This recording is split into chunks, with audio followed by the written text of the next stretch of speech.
पत्नी से ऐसा ऐसा बोलना, तो तुम्हें मेरी पत्नी बहुत अच्छा प्रसाद देगी, है ना। तो वो क्या करते हैं, एक लेटर लिखते हैं उनकी पत्नी के नाम पे, है ना। और ऐसा लिखते हैं कि ये जो व्यक्ति है, ये जो ब्राह्मण भिक्षा मांगने जा रहा है, ये उनके पिता का कोई भेजा हुआ व्यक्ति है। तो वो लेटर में ऐसे लिख देते हैं। तो वो लेटर लेके जब वो ब्राह्मण जाता है, रामानुज की पत्नी को देता है, तो रामानुज की पत्नी के घर थी अंदर बुलाती है और बहुत अच्छा प्रसाद खिलाती है। पहले तो उसको प्रसाद नहीं मिला, लेकिन बाद में बहुत अच्छा प्रसाद देती हूँ उसको, है ना। बहुत खुश हो जाती हूँ, ऐसे ही होता है ना। जब मायके से कोई आता है तो बहुत सेवा होती है, ससुराल से आता है तो रामानुज कितने बुद्धिमान, उनको पता था कि मेरी पत्नी इसको ब्राह्मण को भिक्षा कैसे देगी। तो उन्होंने लेटर लिखा कि मतलब ऐसा लेटर लिखा कि ये जो ब्राह्मण है ये आपका रिश्तेदार है, आपके घर से आया मायके से, तो उसको खूब प्रसाद मिल जाता है वहाँ पर।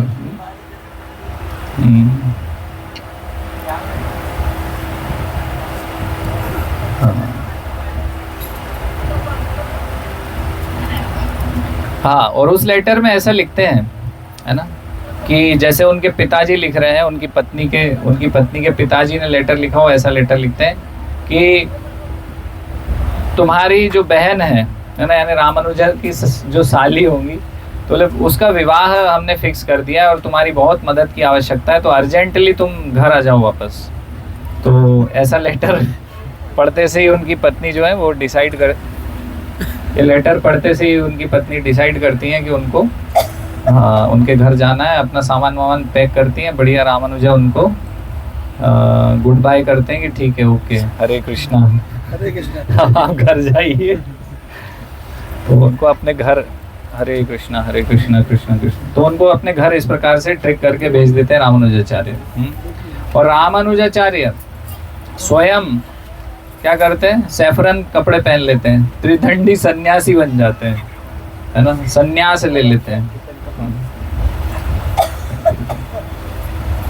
तो नदी किनारे जाते हैं, यज्ञ की अग्नि जलाते हैं और वहाँ यज्ञ करते हैं। कांचीपूर्ण वहाँ आते हैं और कांचीपूर्ण रामानुजा को सन्यास प्रदान करते हैं।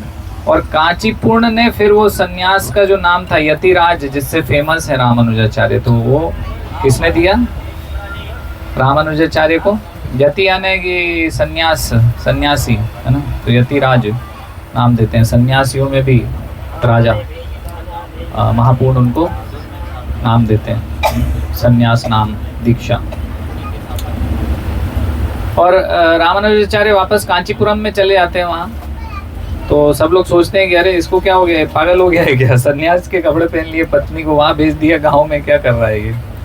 हाँ, तो सब उनकी बुराई भलाई करते हैं वहाँ पर, जैसे आम तौर पर होता ही है तो आम जनता यही करती है, तो इस प्रकार से उनकी बहुत बुराई करते हैं सब गांव वाले। लेकिन कुछ लोग वहाँ पर देखते हैं कि इन्होंने भगवान की सेवा के लिए अपना घर परिवार भी सब कुछ त्याग दिया है, तो कुछ लोग उससे बहुत प्रसन्न भी होते हैं।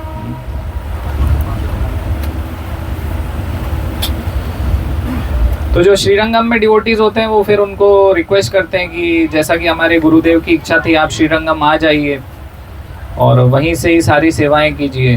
तो फिर रामानुजाचार्य निर्णय करते हैं, श्रीरंगम चले जाते हैं और फिर वहाँ पर सेवाएं करते हैं।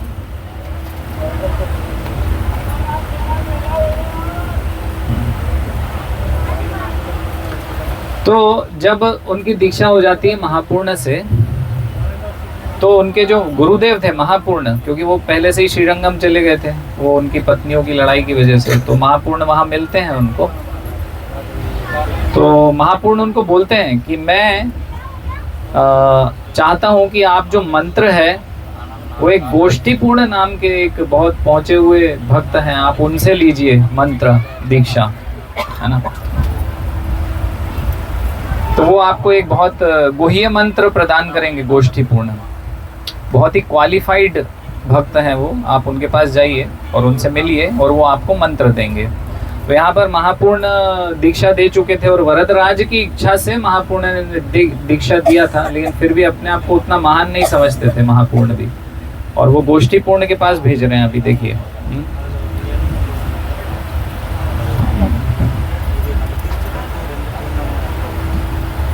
तो गोष्ठीपूर्ण एक गांव है थिरुकोष्टियूर, वहां पर ये गोष्ठीपूर्ण रहा करते थे। तो रामानुजाचार्य पैदल वहां गए, मदुरई से लगभग 74 किलोमीटर दूर है ना। तो गोष्ठीपूर्ण के पास पहुंचते हैं, उनको बार बार प्रणाम करते हैं, लेकिन गोष्ठीपूर्ण रामानुजाचार्य को इग्नोर करते हैं, देखते ही नहीं रामानुजाचार्य की तरफ कभी भी, है ना, ध्यान ही नहीं देते उनकी तरफ। और रामानुजाचार्य इसको अपराध के रूप में नहीं लेते थे, है ना। कई बार ऐसा होता है कि हमारे शिक्षा गुरु यदि हमें इग्नोर कर दें तो हम नाराज हो जाते हैं उनके ऊपर बरस पड़ते हैं कि तुमने मेरे को ध्यान नहीं दिया, तुमने मेरी सेवा नहीं करी। मतलब यही है अल्टीमेटली कि तुम मेरे सेवक हो, तुमने मेरे ऊपर कैसे ध्यान नहीं दिया, तुम्हारी हिम्मत कैसे हुई, मैं इतना मुख्य व्यक्ति, इतना सेवा करने वाला, इतना बड़ा सेवक, महान सेवक भगवान का, और तुम मुझे इग्नोर करते हो, हैं? तुम्हारी हिम्मत कैसे हुई मुझे इग्नोर करने की, इतने महान आदमी को। तो लेकिन यहाँ पर रामानुजा वो उसको अपराध के रूप में नहीं ले रहे। तो ये शिक्षा है हमें कि हमारे गुरु हमें इग्नोर करते हैं तो इसको उनकी कृपा समझनी चाहिए कि हमारा अहंकार नहीं बढ़ रहा है ना। तो महाराज बहुत लोगों से बहुत बातें नहीं करते हैं,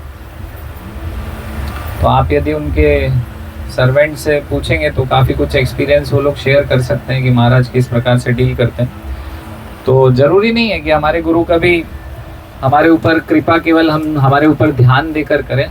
कभी कभी हमारे को दवाई की भी आवश्यकता होती, तो वो हमें इग्नोर भी करके हमारी जो आध्यात्मिक प्रगति है उसको सुनिश्चित कर सकते हैं। तो मुख्य चीज़ है कि हमारी आध्यात्मिक प्रगति और हमारे गुरु की हमारे ऊपर जो कृपा है, तो किसी भी रूप में कृपा हो सकती है। तो वो इग्नोर करके भी वास्तव में जो हमें गुरु इग्नोर कर रहे हैं वो भी हमारे ऊपर एक प्रकार से कृपा ही हमें समझनी चाहिए, है ना। वहाँ पर बहुत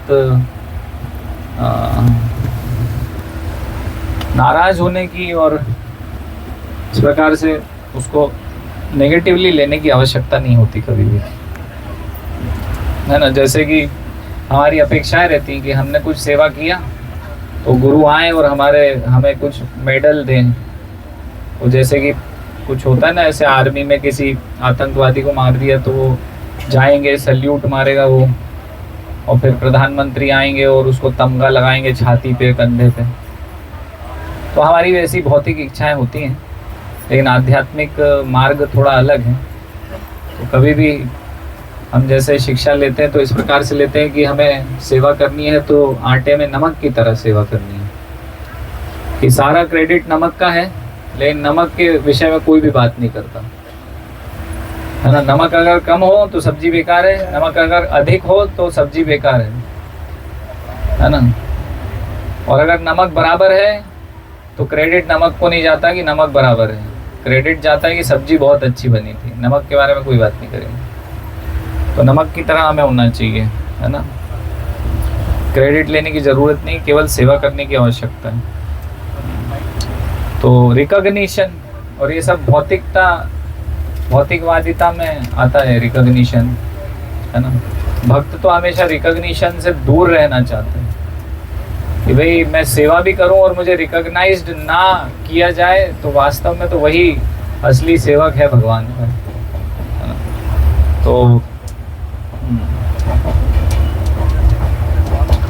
तो गोष्ठीपूर्ण ज़्यादा रामानुजा को भाव नहीं देते, वहाँ पर कुछ ज़्यादा ध्यान नहीं देते, लेकिन फिर भी रामानुजाचार्य वहाँ बहुत विनम्रता पूर्वक धैर्य रखकर वहाँ खड़े रहते हैं। तो ऐसे समय में हमें धैर्य रखने की आवश्यकता होती है। तो गोष्ठीपूर्ण फिर वहाँ पूछते हैं एक दिन, काफी दिन के बाद गोष्ठीपूर्ण पूछते हैं कि भैया क्यों आया हो तुम, क्या हो गया, काहे के लिए आए यहाँ पर, क्या आवश्यकता है तुम्हें यहाँ आने की। तो रामानुजाचार्य एक्सप्लेन करते हैं कि मेरे गुरु हैं महापूर्ण, उन्होंने भेजा है मुझे आपसे 8 सिलेबल मतलब 8 शब्दों का मंत्र लेने के लिए। तो गोष्ठीपूर्ण कहते हैं कि भाई वो कोई साधारण मंत्र थोड़ी है कि मैं तुम्हें दे दूं ऐसे ही। अब रामानुजाचार्य कोई साधारण व्यक्ति है क्या? उनको बोल रहे हैं वो कोई साधारण मंत्र है, तुम्हें ऐसे ही मिल जाएगा। लेकिन हमें ऐसा ही लगता है कि गुरु दीक्षा तो बहुत साधारण है, हमें मिल जानी चाहिए, लेकिन दे नहीं रहे, रोकी हुई है जानबूझकर। हम सस्ता समझते हैं बहुत दीक्षा और इस सब चीज को, शरणागति की। लेकिन यहाँ देखिए रामानुजाचार्य के गुरु किस प्रकार से उनको बोल रहे हैं कि तुम लायक नहीं हो उसके, ना इस प्रकार से बता रहे हो। बोले कोई मंत्र ऐसा साधारण मंत्र थोड़ी हर कभी हर किसी को मिल जाए, उसके लिए बहुत क्वालिफिकेशन की आवश्यकता है, योग्यता की आवश्यकता है। गोष्ठीपूर्ण होते हैं, तुम बेटा घर जाओ, घर जाओ बाद में आना। तो रामानुजाचार्य पैदल चल के 100 मील दूर वापस जाते हैं और फिर वापस आते हैं। गोष्ठीपूर्ण उनको फिर बोलते हैं कि एक काम करो तुम, और ऐसा कई बार होता है, एक बार की बात नहीं, कई बार होता है, कई बार वो पैदल जाते वापस आते। एक बार गोष्ठीपूर्ण होता है, अच्छा चलो जाओ तुम जरा कुछ निम्न सेवाएं करो, चलो अच्छा जाके जाओ भिक्षा मांग के आओ जाओ। तो ऐसे भी कुछ कुछ कार्य उनको देते हैं, है ना। और रामानुजाचार्य दर दर सारे दरवाजे दरवाजे जाते हैं, भिक्षा मांगते हैं और वैष्णव गीत गाते हुए ये सब सेवा करते हैं। तो उसी भाव में, गोपियों के भाव में वो सेवा करते हैं। और एक बार गोष्ठीपूर्ण के घर पे ही पहुंच जाते हैं भिक्षा मांगते मांगते। तो उनकी पुत्री मिलती है देवकी नाम की, वो दरवाजा खोलती है।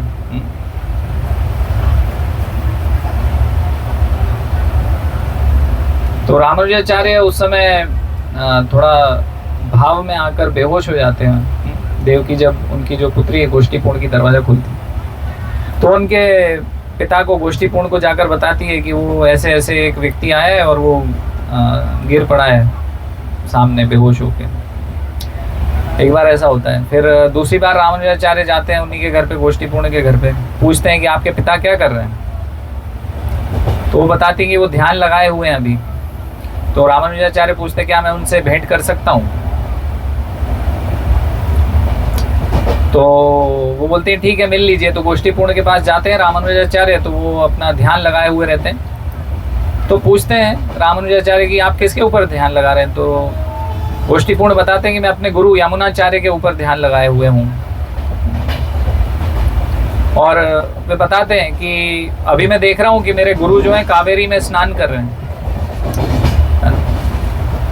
और उनका सर जो है पानी के अंदर है, लेकिन उनकी पीठ मुझे नजर आ रही है। तो पूर्व अवतार के रूप में अपने गुरु को देख रहे हैं वहां पर, ऐसा बताते हैं। जो पूर्व अवतार थे उनके ऊपर पृथ्वी टिकी हुई है ना, पूरा लोक टिका हुआ है ना, ये पूरे 14 लोक टिके हुए हैं ऐसे। तो वो उनको वैसा रूप दिख रहा है अपने गुरु का। तो रामानुजाचार्य उनसे दीक्षा मंत्र चाहते हैं, लेकिन वे दे नहीं रहे होते हैं, मना कर देते हैं। तो रामानुजाचार्य सोचते हैं कि मैं बहुत तुच्छ हूँ, मैं लायक नहीं हूँ शायद, इसलिए मुझे मंत्र नहीं दे रहे हैं। कुछ दिन और रुकते हैं वहाँ पर, गोष्ठीपूर्ण से पूछते हैं। गोष्ठीपूर्ण बताते हैं उनको कि मैंने अभी तक डिसाइड नहीं किया है कि तुम्हें मैं मंत्र दूंगा कि नहीं दूंगा। तो रामानुजाचार्य फिर से श्रीरंगम पहुंच जाते हैं पैदल वापस। एक बार श्रीरंगम में गोष्ठीपूर्ण आते हैं, कुछ फेस्टिवल था श्रीरंगम में, तो गोष्ठीपूर्ण श्रीरंगम आ जाते हैं। हाँ, तो वहाँ पर सारे जो भक्त होते हैं वो गोष्ठीपूर्ण को बोलते हैं कि रामानुजाचार्य को आप इनिशिएशन क्यों नहीं दे रहे हो भाई, ये तो बहुत अच्छे भक्त हैं, बहुत विनम्र हैं और ये योग्य हैं, आप इनको दीजिए। तो गोष्ठीपूर्ण बोलते हैं कि जिस भी व्यक्ति ने बहुत ज़्यादा तपस्या की हुई है वो ही केवल ये मंत्र ले सकता है। लेकिन उस समय क्या होता है कि जो भगवान के डीटीज हैं वो स्वयं गोष्ठीपूर्ण को बता देते हैं कि रामानुज योग्य है, इसको आपको दीक्षा देनी है। तो गोष्ठीपूर्ण वापस जाते हैं अपने गांव और रामानुजाचार्य पैदल वापस उनके गांव पहुंचते हैं। तो 17 बार लगभग हरे कृष्णा तो लगभग हरे कृष्णा तो लगभग 17 बार ऐसा होता है कि वो 100 मील दूर गांव जाते हैं, 17 बार रामानुजाचार्य, और 17 बार वो मना कर देते हैं। अब लेकिन अब रामानुजाचार्य उनके पास जाते हैं।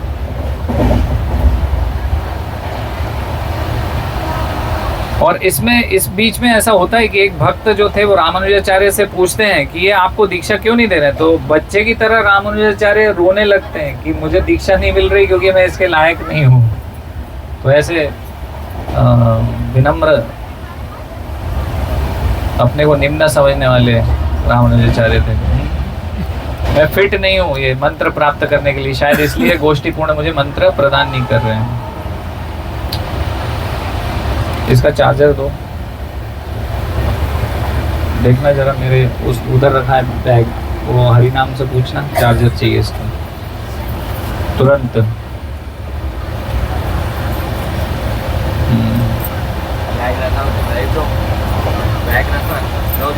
तो अभी इस बार गोष्ठीपूर्ण क्या बोलते हैं कि अब मैं तुम्हें दीक्षा दे रहा हूँ क्योंकि मुझे भगवान ने स्वयं आदेशित किया है, लेकिन तुम्हें क्या करना होगा, 1 महीने तक ना कुछ खाना है ना कुछ पीना है।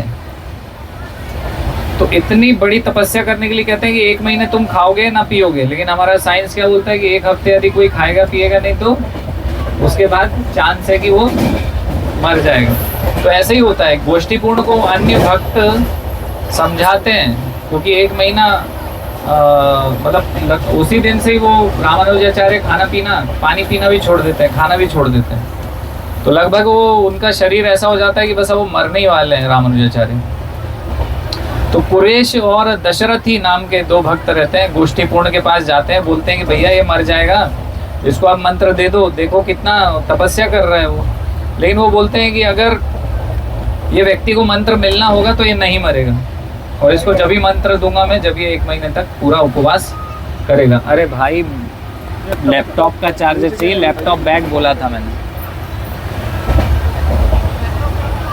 तो 1 महीने तक ये सब होता है और रामानुजाचार्य रखते हैं उपवास पूरा और बच जाते हैं, कुछ नहीं होता उनको।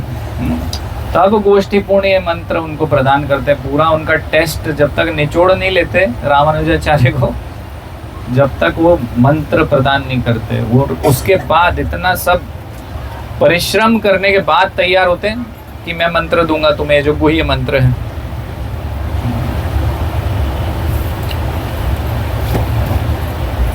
तो गोष्ठीपूर्ण बोलते हैं कि unless the person is completely pure with no ego, जब तक कि कोई व्यक्ति पूर्ण रूप से शुद्ध नहीं होता बिना अहंकार के, तो ये मंत्र उसको प्राप्त नहीं होगा।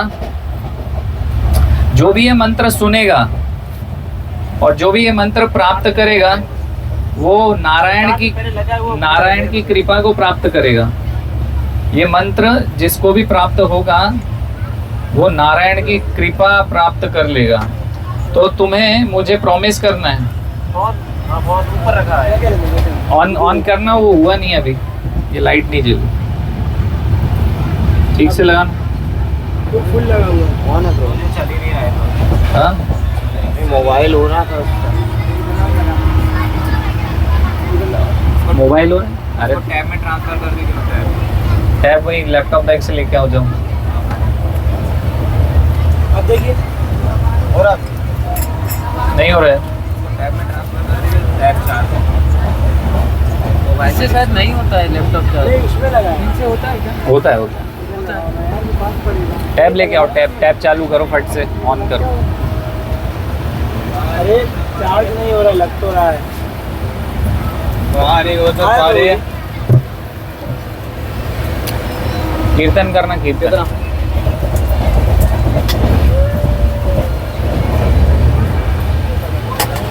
इधर में मोबाइल रखा हुआ, चार्जर निकाल लो।